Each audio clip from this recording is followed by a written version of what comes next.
Bonjour. Marie-Thérèse et Jean-Jacques ont pris la décision, se faire vacciner contre le Covid-19 pour renouer avec leur liberté. À l'issue de cette vaccination, l'infirmière propose au couple un suivi peu ordinaire. Pour assurer le suivi de cette vaccination, nous avons déployé au sein de notre établissement une application par mail pour le suivi et les effets indésirables de cette vaccination. D'accord ?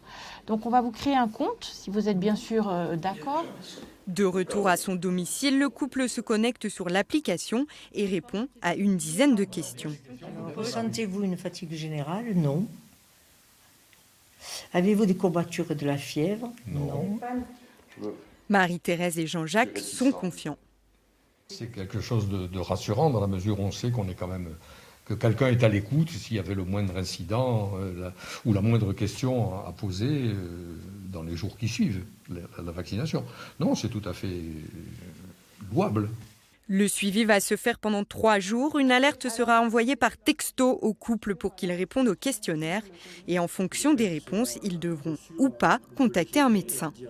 Les effets secondaires en milieu, c'est que le patient soit face à une réaction allergique. Donc là, l'application pourra détecter une réaction allergique et qu'il fasse une réaction d'immunisation un peu lourde avec de la fièvre, avec des symptômes des céphalées, mal à la tête. Donc voilà. Et quand ces différents points s'accumulent, effectivement, ça peut être difficile à tolérer au domicile. Donc à ce moment-là, on va les appeler pour pouvoir soit les prendre en charge, soit les rassurer.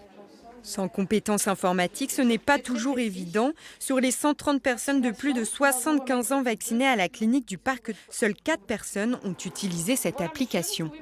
On peut s'attendre à ce qu'une population jeune et hyper connectée puisse assez facilement aller sur une application. Une personne âgée, peut-être un peu isolée, beaucoup moins facilement.